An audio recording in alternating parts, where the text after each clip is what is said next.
نحمده ونستعینه ونستغفره اما بعد فاعوذ باللہ السمیع العلیم من الشیطان الرجیم بسم اللہ الرحمن الرحیم۔ محترم بھائیو، پیارے پیغمبر علیہ الصلوۃ والسلام نے فرمایا جو آدمی روزے کی حالت میں فوت ہو جاتا ہے سیدھا جنت میں داخل ہوگا۔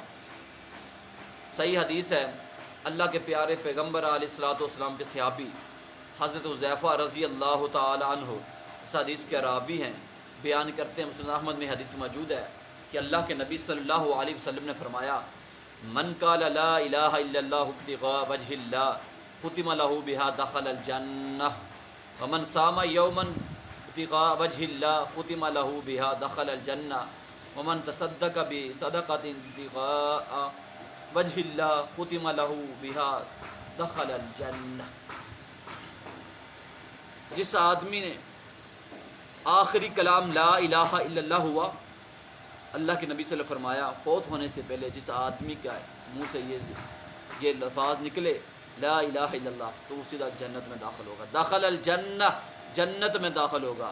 اور جس آدمی نے روزہ رکھا اللہ کی رضا کے لیے، روزے کی حالت میں فوت ہو جاتا ہے، دنیا سے چلا جاتا ہے، تو اللہ کے نبی فرماتے ہیں دخل الجنہ، وہ بھی سیدھا جنت میں داخل ہوگا۔ اور جو آدمی صدقہ کرتا ہے، صدقہ خیرات کرتا ہے، صدقہ خیرات کرنے کے بعد فوت ہو جاتا ہے تو دخل الجنہ، اللہ کے نبی صلی اللہ علیہ وسلم نے فرمایا وہ بھی آدمی جنت میں داخل ہوگا۔ بھائیو، یہ تین احکام جو آدمی مرنے سے پہلے کر لے گا سیدھا جنت میں داخل ہوگا۔ پہلا کام یہ ہے کہ جس آدمی کے آخری الفاظ، آخری کلام یہ ہوگا لا الہ الا اللہ، کہ اللہ کے علاوہ کوئی عبادت کے لائق نہیں۔